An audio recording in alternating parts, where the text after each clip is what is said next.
Antonio, can you tell us what you, Antonio is helping out with the Social Security.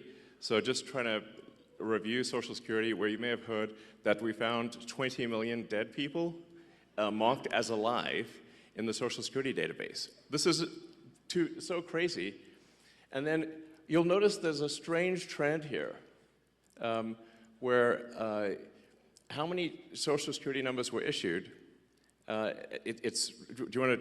Yeah, so let me tell you what happened here. We started at the top of the system.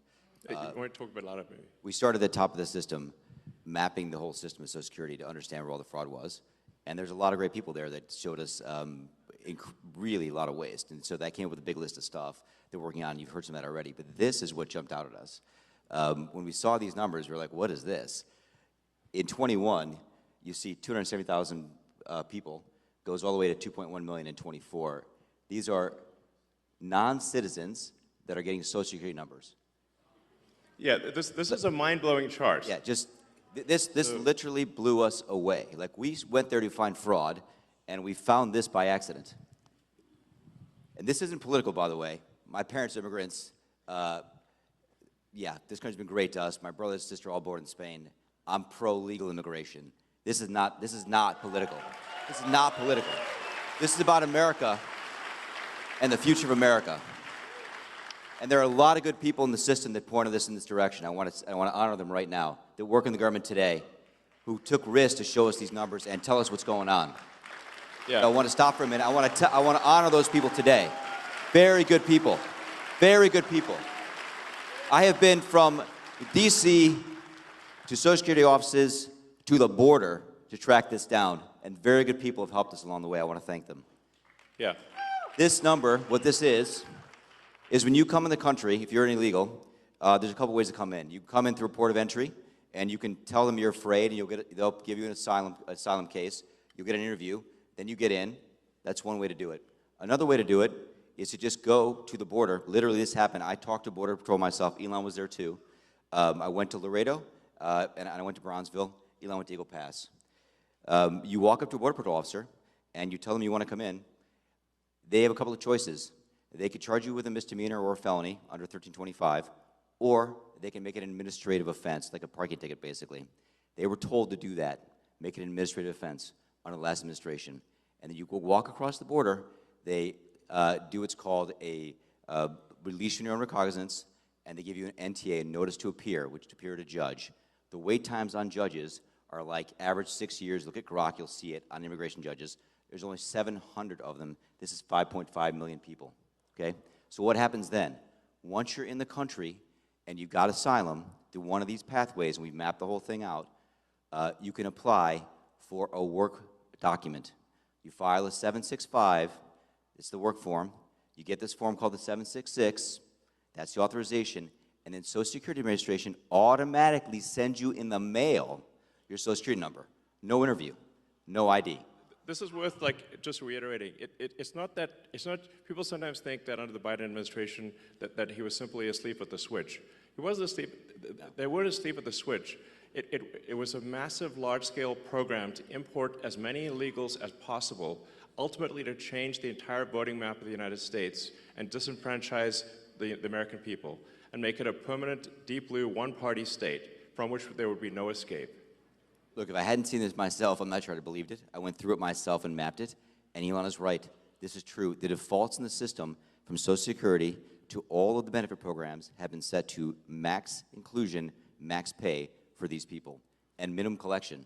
That's what's happening. We found 1.3 million of them already on Medicaid, as an example. We've gone through, on every benefit program we went through, we found groups from this particular group of people, this 5.5 million people, in those benefit programs. And then what was really, really disturbing us was why. We're asking ourselves why. And so we actually just took a sample and looked at voter registration records.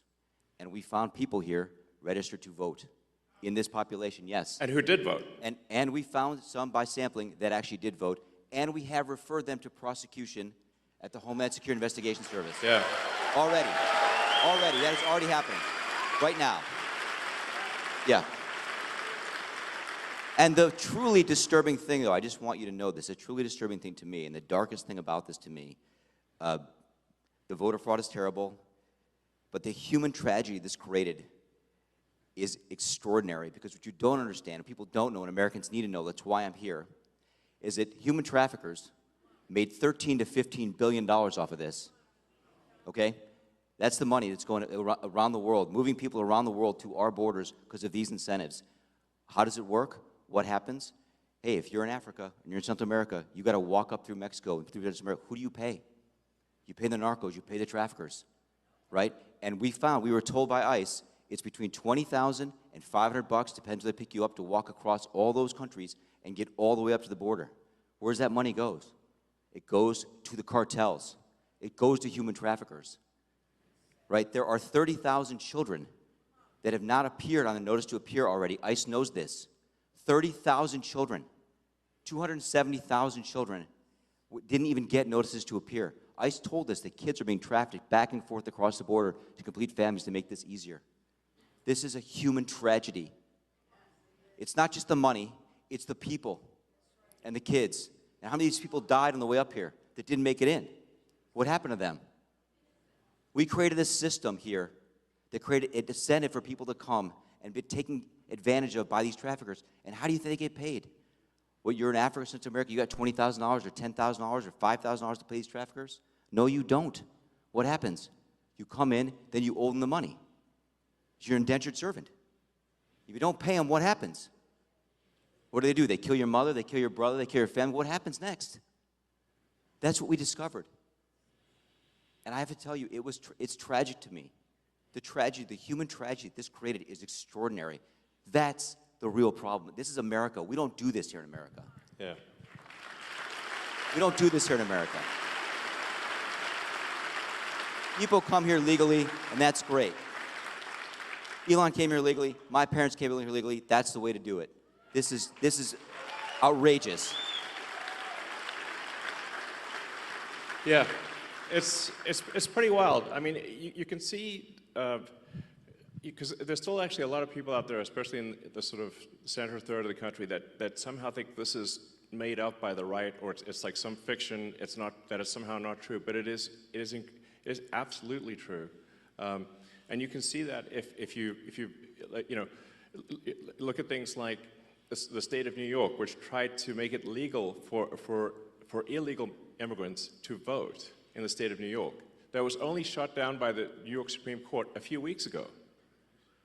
And California has made it health care available to all illegals in the state. And they initially claimed that it would only cost $3 billion. It's now $9 billion and climbing. So it's really, if you create a massive financial incentive for people to come to the United States illegally, then that's what they will do. It's a very sort of, it'd be strange, it'd be odd if that didn't happen. So the thing that actually has the Democrats losing their mind by far, the real reason for these attacks and sort of the burning of the cars and everything is that we're going to turn off the payments to illegals.